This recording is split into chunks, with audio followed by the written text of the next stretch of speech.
Gusto kong tumayo kayo sandali mula sa inyong pagkakaupo. Sige lang, subukan ninyo. Maghihintay ako. Ngayon, pakinggan ninyong mabuti at pakiramdaman kung ano ang nangyari sa inyong mga binti nang kayo ay tumayo. Naramdaman ba ninyo ang bahagyang pag-antala? Ang isang maliit na sandali kung saan tila kinailangan muna itong isipin ng inyong katawan bago tuluyang sumunod ang inyong mga binti at tuhod. Kung kayo ay lampas 50, 60 o 70 taong gulang na ang pagkaantalang iyan ay hindi lamang gawa-gawa ng inyong isipan. Iyan ay direktang mensahe mula sa inyong sirkulasyon, ang pagdaloy ng dugo sa inyong katawan na nagpapahiwatig na mayroong hindi tama. At sa totoo lang, ito ay isang mahalagang mensahe na kadalasang binabalewala ng karamihan sa atin hanggang sa maging huli na ang lahat. Ako po si Dr. Paulo Garcia at ginugol ko ang huling 30 taon ng aking buhay sa pag-aaral ng kalusugan ng mga ugat at sirkulasyon, lalo na para sa ating mga kababayang nagkakaedad na dito sa Pilipinas. At ang mga ibubunyag ko sa inyo ngayon ay direktang sasalungat sa halos lahat ng mga nakasanayan at nasabi na sa inyo kung bakit ganyang kabigat nangangawit o namamanhid ang inyong mga binti. Karamihan sa mga doktor sa mga klinika o ospital ay sasabihin sa inyong bahagi lang iyan ng pagtanda. Sasabihin nilang, natural lang yan, lolo-lola, tumatanda na po tayo eh. Ngunit nais kong sabihin sa inyo, nang may buong katiyakan mali sila. Ang totoong nangyayari sa loob ng inyong mga binti sa mga oras na ito mismo ay isang tiyak na kakulangan sa nutrisyon na unti-unting sumasakal at pumipigil sa pagdaloy ng dugo patungo sa inyong mga kalamnan. At ang mga pananaliksik na nagpapatunay rito ay napakalinaw at napakatiyak. Kaya naman lubos akong nagtataka kung bakit hindi ito masyadong pinag-uusapan ng mas maraming doktor sa ating bansa. Balikan ninyo sa inyong isipan ang nakalipas na 5 taon. Kaya pa ba ninyong tumayo sa kusina at magluto ng paborito ninyong sinigang o adobo ng hindi sumasakit ang inyong mga binti? Kaya pa ba ninyong maglakad sa palengke o sa grocery nang hindi naghahanap ng mauupuan sa kalagitnaan ng inyong pamimili? Hindi naman po natin pinag-uusapan dito ang pagtakbo sa marathon o pag-akyat sa bundok. Ang tinutukoy ko ay ang mga simpleng pang-araw-araw na gawain na hindi dapat nag-iwan sa inyo ng sobrang pagod at hingal. Kailan nagsimulang magbago ang lahat ng ito para sa inyo? At ang mas mahalagang tanong, paano kung sabihin ko sa inyo na ang pagbabagong iyan ay hindi naman pala maiiwasan at maaari pang ibalik sa dati?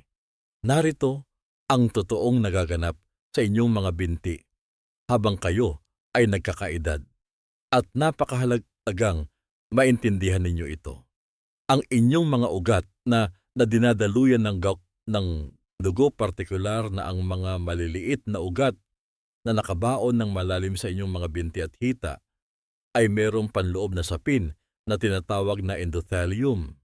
Ilarawan ninyo ang panloob na saping ito na parang makinis na ibabaw ng isang mamahaling non-stick na kawali. Kapag ito ay malusog ang dugo, ay dumudulas lamang at dumadaloy ng maayos, walang sagabal at walang kahirap-hirap. Ngunit kapag ang panloob na saping ito ay nasira at namaga, ang pagdaloy ng dugo ay nagiging mabagal, malapot at hindi na epektibo. Ang inyong mga kalamnan sa binti ay hindi na nakakatanggap ng sapat na oxygen na kailangan nila para gumalaw. Iyan ang eksaktong sandali kung kailan nagsisimulang bumigat manlamig at tila mawalan ng koneksyon ang inyong mga binti mula sa natitirang bahagi ng inyong katawan. Ngayon, isang malaking pag-aaral mula sa Johns Hopkins ang sumubaybay sa mahigit 2,000 senior citizen sa loob ng 8 taon at nakatuklas sila ng isang kamangha-manghang bagay. Ang mga matatandang nakapagpanatili ng malakas na sirkulasyon sa binti hanggang sa edad na 80, ang mga nakapaglalakad ng may kumpiyansa at ang mga hindi kailanman nakaranas ng pag-ika-ika o pagkaladkad ng paa na madalas nating iugnay sa pagtanda, silang lahat ay may isang nasusukat na pagkakapareho. Hindi ito dahil sa dami ng kanilang ehersisyo, bagamat nakatulong iyon. Hindi rin ito dahil sa lahi o genetics, kahit na may kinalaman din iyon. Ito ay dahil sa kakapalan at dami ng nutrisyon sa kanilang katawan, partikular na ang 6 na bitamina na nagtutulungan upang panatilihing malambot, mabilis tumugon, at ganap na gumagana ang mga ugat ng dugo. Ipapaliwanag ko sa inyo ang bawat isa sa 6 na bitaminang ito ngayon na nakaayos mula sa mga sumusuportang bitamina hanggang sa pinakamahalaga at nagbibigay ng pinakamalaking pagbabago. At kailangan kong manatili kayong nakatutok dahil ang bitamina na nasa unang pwesto sa listahang ito, ang bitamina na nagpakita ng 380% na pag-unlad sa pagdaloy ng dugo sa ibabang bahagi ng katawan ayon sa mga clinical trial. Ang bitaminang iyon ay gumugulat sa lahat kahit nasa akin noong una kong mabasa ang pag-aaral. Bago tayo magsimula, mangyari po lamang na mag-iwan kayo ng komento sa ibaba at sabihin sa akin kung saang probinsya o lungsod kayo nanonood ngayon. Binabasa ko po ang bawat isang komento at may kakaibang lakas na nagmumula sa kaalamang bumubuo tayo ng isang komunidad ng mga Pilipinong tumatanggiing tanggapin na ang panghihina ay isang natural na bahagi ng pagtanda. Tayo na at simulan sa bitamina bilang 6. At magsisimula ako rito dahil ang bitaminang ito ay gumagana sa isang paraan na kabaligtaran sa inaakala ng karamihan. Ito ay ang vitamin K2.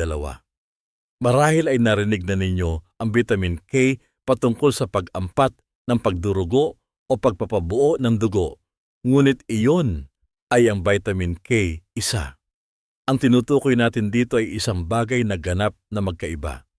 Ang vitamin K2 ang pumipigil sa calcium na maipon sa loob ng pader ng inyong mga ugat kung saan wala itong karapatang manatili. Kapag ang calcium ay namuo sa inyong mga ugat, at naninigurado ako na nangyayari ito sa inyo ngayon, kung kulang kayo sa K2, ang mga ugat na iyon ay tumitigas, kumikipot, at nawawalan ng kakayahang lumawak at lumiit tulad ng nararapat upang maitulak ang dugo paitaas mula sa inyong mga paa laban sa hatak ng gravity. Isipin ninyo na ang inyong mga ugat ay nagiging parang matigas na tubo ng tubig na puno ng kalawang at banil sa loob. Ang Rotterdam Study ay sumubaybay sa halos 5,000 tao sa loob ng isang dekada at ang natuklasan nila ay talagang nakakagulat. Ang mga kalahok na may pinakamataas na antas ng vitamin K2 sa katawan ay may 52% na mas kaunting pagtigas ng ugat dahil sa calcium kumpara sa mga may pinakamababang antas. 52%. Hindi iyon isang maliit na diferensya lamang. Iyon ang pagkakaiba sa pagitan ng paglakad ng maginhawa papunta sa simbahan at ang hirap na pag-akyat sa ilang batang ng hagdan. Ngunit heto ang nakakalito sa vitamin K2. Halos wala ito sa mga karaniwang pagkain natin ngayon. Ang ating mga lolo't lola noon ay nakakakuha nito mula sa mantikilya, itlog, at mga laman loob mula sa mga hayop na kumakain ng sariwang damo sa bukid. Sa panahon ngayon, maliban na lang kung kumakain kayo ng mga fermented na pagkain malamang, ay wala kayong nakukuhang sapat na dami ng K2. At kahit na kumakain kayo ng tamang pagkain, pagtuntong ng edad 70, ang mga good bacteria sa inyong tiyan na tumutulong na baguhin ang K1 para maging K2 ay nagsisimula ng mabawasan. Para kayong lumalaban sa isang labanang dehado kayo sa maraming aspeto. Ang uri ng K2 ay napakahalaga rito. Ang kailangan ninyo ay MK7, hindi MK4. Ang MK7 ay nananatiling aktibo sa inyong dugo sa loob ng 72 oras na nagbibigay sa inyo ng mahabang proteksyon, habang ang MK4 ay nawawala na sa loob lamang ng 8 oras. Ang tamang sukat na nagpakita ng pagbalik sa normal ng tumigas na ugat sa mga pag-aaral ay 180 micrograms araw-araw. At kailangan ninyo itong inumin kasama ng taba o pagkain dahil ang K2 ay fat-soluble. Hindi ito maayos na masisipsip ng inyong katawan kung walang kasamang taba sa inyong kinain. Kaya inumin ninyo ito kasabay ng inyong almusal kung kayo ay kumakain ng itlog at abokado o kasabay ng hapunan kung iyon ang may pinakamaraming sahog. Ngayon, ang vitamin K2 ay mas magiging epektibo kung isasama ninyo ito sa ating susunod na bitamina. At ang bitaminang ito ay gumaganap ng isang papel sa inyong sirkulasyon na higit pa sa inaakala ng sinuman hanggang noong mga nakaraang taon lamang. Ito ay ang vitamin E. Maraming Pilipino ang nag-aakala na ang vitamin E ay para lamang sa pagpapaganda ng balat o pampakinis ng kutis at marahil para sa kalusugan ng puso. Ngunit ang totoong ginagawa nito sa loob ng mga ugat sa inyong binti ay nagsisilbing isang napakatibay na panangga para sa endothelial lining o panloob na sapin na binanggit ko kanina. Sa loob ng ating katawan, merong tinatawag na free radicals. Ito ay mga hindi matatag na molekula na nalilikha mula sa normal na pagtatrabaho ng ating katawan mula sa usok ng mga sasakyan sa kalsada at maging sa mga piniritong pagkain na madalas nating kainin. Ang mga free radicals na ito ay walang tigil na inaatake ang mga pader ng inyong mga ugat, lumilikha ng isang uri ng pagkasira na parang kalawang sa bakal na nagpapabagal at nagpapakipot sa mga daanan ng dugo. Ang ginagawa ng vitamin E ay pinapatay nito ang mga free radicals na ito bago pa man sila makapanira. Isang malaking pag-aaral mula sa sikat na Mayo Clinic na kinabibilangan ng 3,000 senior citizen ang nagpatunay na ang mga matatandang may sapat na vitamin E sa katawan ay nagkaroon ng 65% na mas maayos na pagdaloy ng dugo sa kanilang mga binti kumpara sa mga kulang nito. Gumamit pa nga sila ng thermal imaging o teknolohiya na nakakakita ng init ng katawan para sukatin ito, at ang kaibahan ay kitang-kita ng dalawang mata. Ang malusog na sirkulasyon ng dugo ay lumabas na kulay maliwanag na pula sa screen, habang ang mahinang sirkulasyon naman ay lumabas na madilim na asul na halos kulay itim pa nga sa ilang mga kaso. Ang ebidensyang nakita nila ay hindi mapapabulaanan. Subalit narito ang kadalasang pagkakamali ng marami pagdating sa vitamin E. Bumibili sila ng mga murang synthetic o artificial na version mula sa botika at halos hindi man lang ito magamit ng kanilang katawan. Ang natural na vitamin E mula sa mga totoong pagkain ay 8 beses na mas madaling masipsip at magamit ng katawan kaysa sa synthetic. Uulitin ko, 8 beses. Ibig sabihin, kung umiinom kayo ng synthetic na vitamin E, sinasayang ninyo ang 87% ng pildoras na inyong nilulunok. Ang pinakamagagandang mapagkukunan nito sa ating mga lokal na pagkain ay ang manibuto ng kalabasa at abokado. Ngunit kailangan ninyo itong kainin kasama ng mga malulusog na taba tulad ng virgin coconut oil o olive oil dahil ang vitamin E ay hindi makakapasok sa inyong daluyan ng dugo kung walang mga molekula ng taba na magdadala rito patawid sa inyong bituka. Kung kayo naman ay iinom ng supplement at marami ang dapat gumawa nito dahil mahirap makuha ang tamang sukat mula sa pagkain lamang. Hanapin ninyo ang salitang mixed tocopherols sa likod ng bote. Kailangan ng inyong mga ugat ang lahat ng 8 uri ng vitamin E na nagtutulungan, hindi lamang ang alpha tocopherol na siyang tanging nilalaman ng mga murang supplement. Ang sukat na nagpakita ng pagbuti sa sirkulasyon ay 400 IU international units araw-araw, ngunit hatiin ito sa 2 beses na pag-inom na tig-200 IU kasabay ng pagkain. Ang pag-inom nito ng isahan ay bibiglain lamang ang kakayahan ng inyong katawan na sumipsip at malaking bahagi nito ang itatapon lamang bilang dumi. Isang pag-aaral sa Germany ang nagpatunay na ang mga senior citizen na umiinom ng vitamin E kasabay ng kanilang pinakamabigat na pagkain ay nakakasipsip ng 73% na higit na nutrisyon kaysa sa mga umiinom nito nang walang laman ng tiyan. Subalit kahit paperpekto ang antas ng inyong vitamin A, meron pang isang bitamina na kailangan ng inyong mga ugat para sa katibayan ng istruktura nito. At kung wala ito, ang mga ugat na iyon ay literal na unti-unting masisira at bibigay. Ito ay ang vitamin C. Ngayon, alam ko na kung ano ang iniisip ninyo.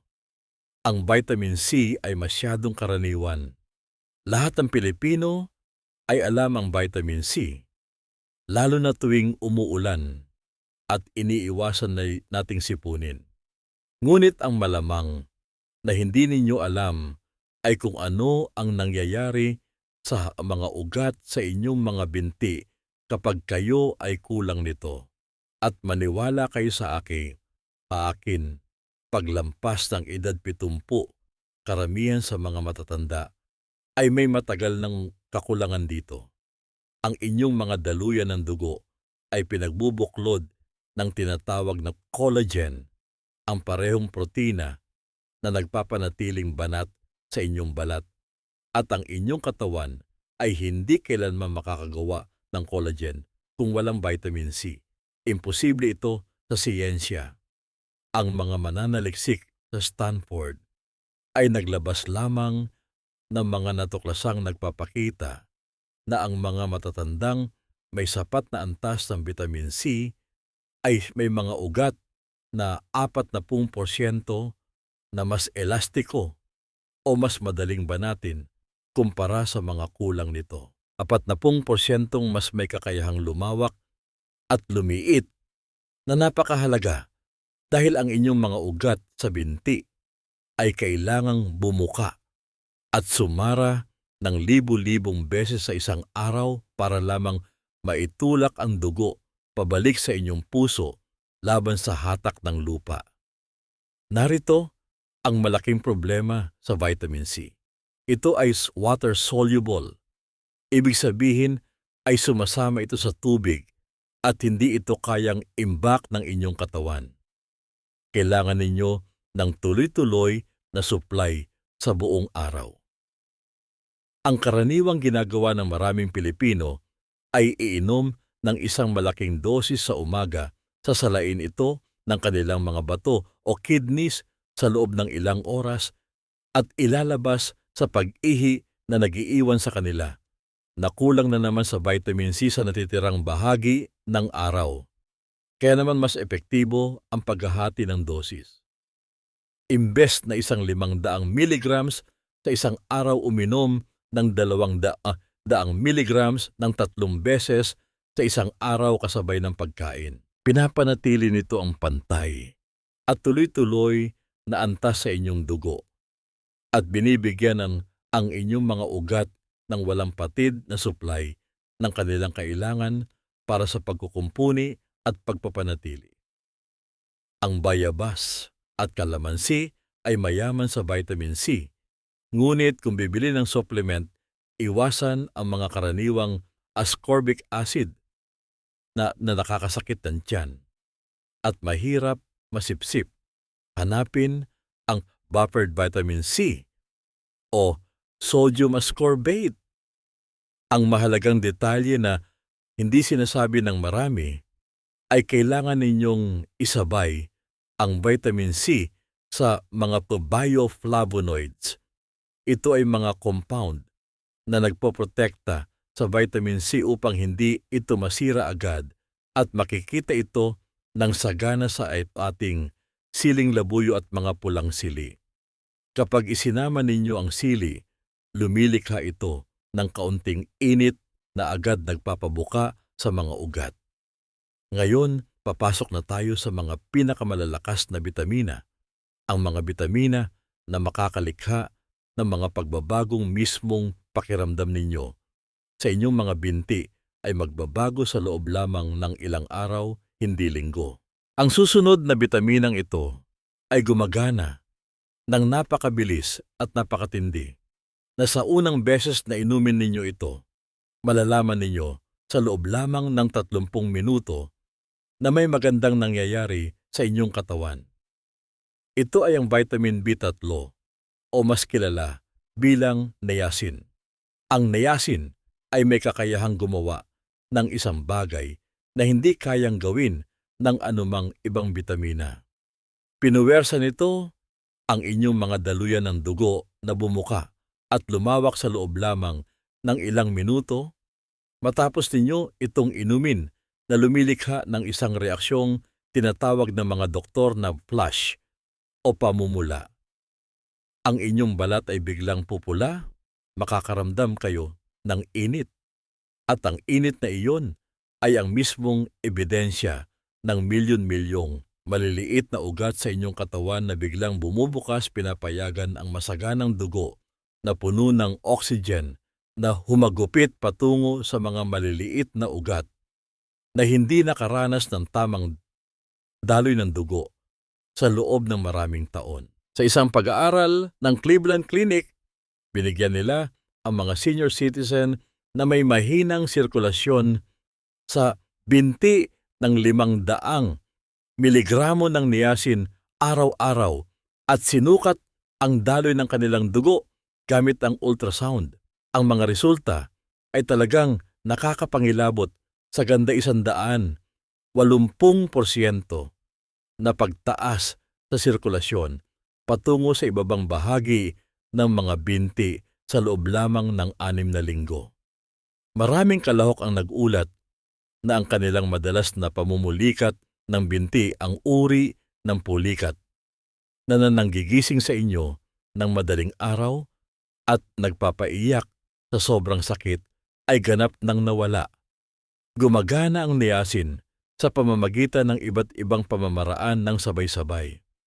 Una, binabawasan nito ang malagkit na LDL cholesterol, iyong masamang kolesterol na bumabara sa mga ugat na parang makapal na sebo. Pangalawa, pinapataas nito ang porsyento ng HDL cholesterol, ang mabuting kolesterol na nagsisilbing tagalinis ng mga ugat. At pangatlo, nag-uudyok ito ng paglabas ng mga prostaglandin. Ito ay mga compound na nagpapabuka sa inyong mga ugat. Isipin ninyo na para itong pagpapaluwag ng EDSA mula sa 2 linya na laging traffic patungo sa 6 na linya na napakabilis ng daloy ng mga sasakyan. Ang flash o pamumula at pag-init na nararanasan ng mga tao at aaminin ko, maaari itong maging kakaiba o hindi komportable sa una ay mismong senyales na ito ay gumagana ng perpekto. Gayunpaman, merong tiyak at tamang paraan upang ipakilala ang niacin sa inyong katawan upang makuha ang pinakamataas na benepisyo habang binabawasan ang anumang hindi na komportabling pakiramdam.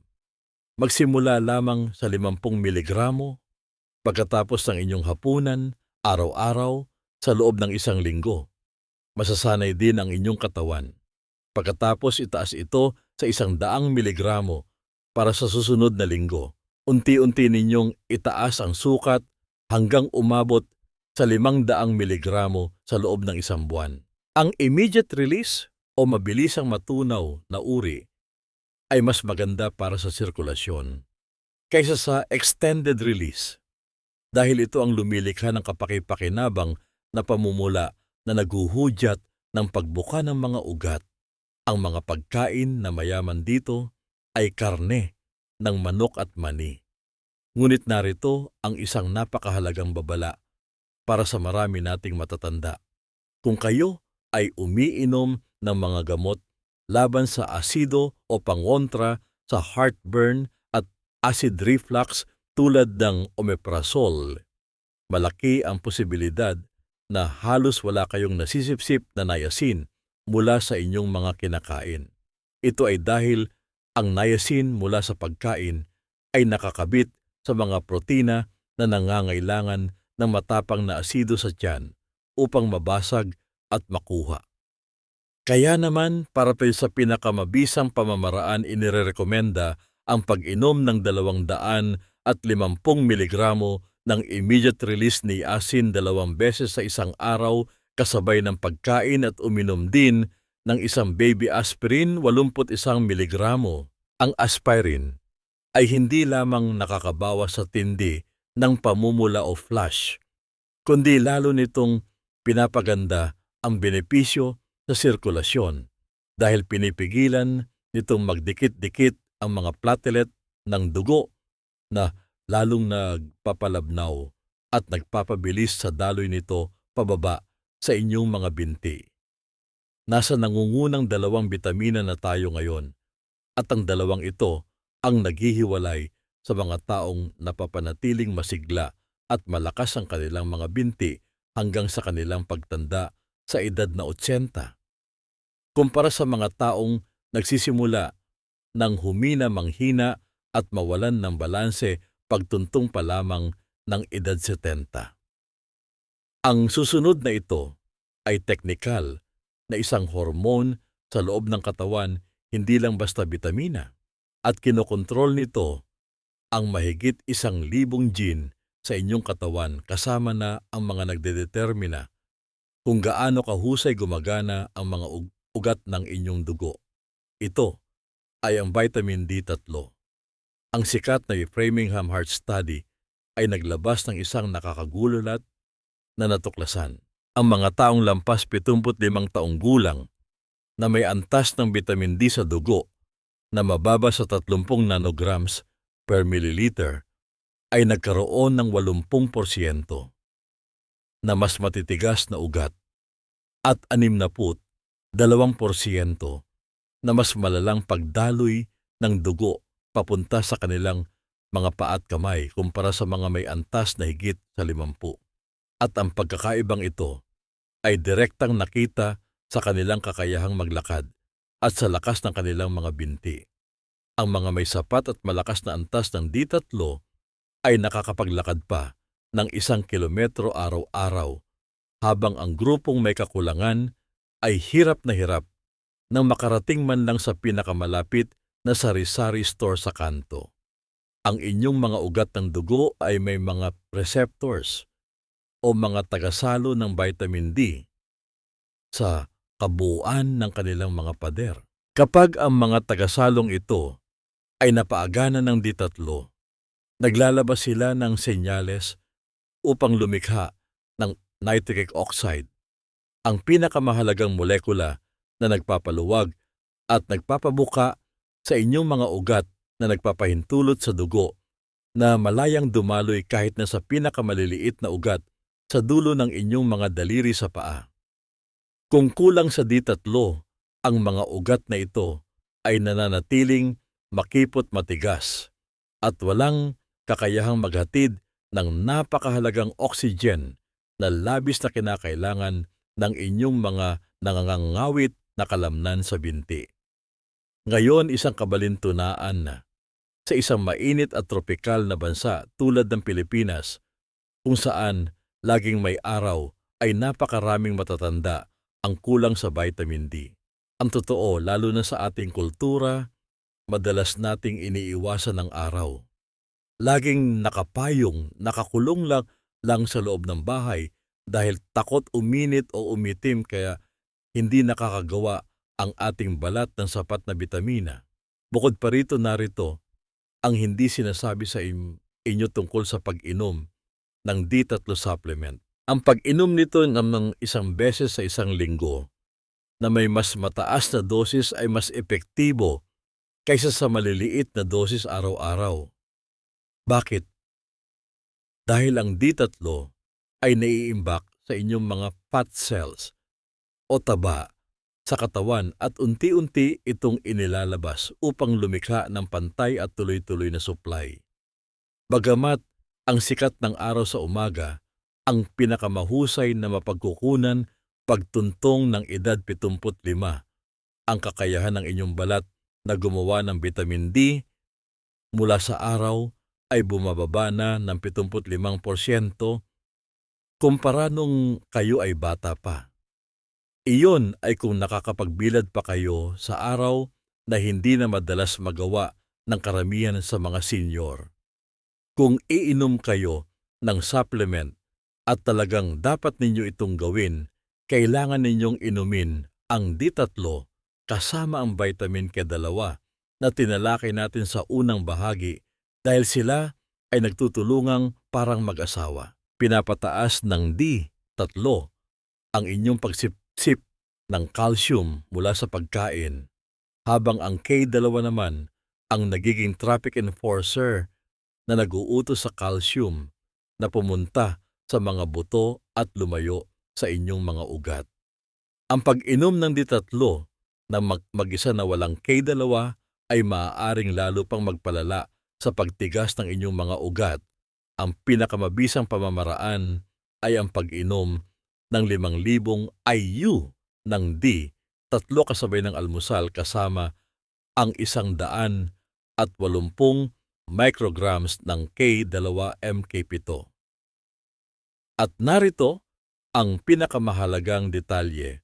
Dapat ninyo itong inumin kasabay ng mga pagkain na may healthy fats tulad ng itlog, gatas o abokado dahil ang pagpasok ng D3 sa katawan ay tumataas ng 50% kapag ininom kasama ng kahit 15 gramo ng taba. Ang bangus belly at sardinas ay mga napakagandang mapagkukunan ng D3 at omega-3 sa ating lokal na mga pagkain na lalo pang nagpapaganda sa sirkulasyon. Ngunit kailangan ninyong kumain ng isda araw-araw para mapanatili ang tamang antas nito. Kaya naman, ang pag-inom ng supplement ang pinakamabisang solusyon para sa ating mga nakatatanda. Ngayon, nakarating na tayo sa numero 1, ang nag-iisang bitamina na bumabago sa lahat. At kailangan kong makinig kayong mabuti rito dahil ito ang madalas na hindi napapansin ng maraming doktor. At ito rin ang nagpakita ng pinakamatitindi at pinakamalalaking pagbuti sa pagdaloy ng dugo sa binti sa mga klinikal na pag-aaral. Ito ay walang iba kundi ang vitamin B12. Isang malaking pag-aaral sa Japan sa mahigit 1,000 senior citizen ang nagpatunay na ang paggamot sa kakulangan sa B12 ay nagpataas sa pagdaloy ng dugo sa binti ng nakakagulat na 400% sa loob lamang ng 12 linggo. 400%. Ang ilang mga lolo at lola na dati ay hirap ng maglakad hanggang sa tarangkahan ay nagawa ng maglakad ng tuloy-tuloy. Ito ay hindi lamang basta unti-unting pagbuti. Ito ay isang pagbabagong magbabalik ng inyong buhay at kalayaan. Ang dahilan kung bakit napakalakas ng B12 para sa sirkulasyon ay dahil kinokontrol nito ang 3 pinakamahalagang tungkulin sa inyong mga ugat. Una, kinakailangan ito sa paggawa ng mga red blood cells na nagdadala ng oxygen pababa sa inyong mga binti. Pangalawa, inaalagaan nito ang tinatawag na myelin sheath, ang proteksyon na bumabalot sa mga ugat na kumukontrol sa inyong daluyan ng dugo, tulad ng goma na bumabalot sa mga kawad ng kuryente. Pangatlo, pinapababa nito ang homocysteine, isang nakamamatay na asido na sumisira sa mga pader ng ugat at lumilikha ng pamamaga na tuluyang bumabara sa daloy ng dugo. Subalit, narito ang nakakatakot na bahagi na hindi ipinapaalam sa inyo. Pagkalipas ng edad 60, ang inyong tiyan ay gumagawa na ng mas kaunting asido at hindi na naglalabas ng tinatawag na intrinsic factor. Ang dalawang bagay na ito ay ang tanging kinakailangan upang makuha ng katawan ang B12 mula sa mga kinakain nating karne. Pagtuntong ninyo ng edad 75, halos kalahati ng mga tao ay may antas ng B12 na sobrang baba, kaya't nararanasan na nila ang pagkasira ng kanilang mga nerves nang hindi man lang nila nalalaman. Maaari kayong kumain ng napakaraming baka at baboy linggo-linggo, ngunit maaari pa rin kayong dumanas ng matinding kakulangan.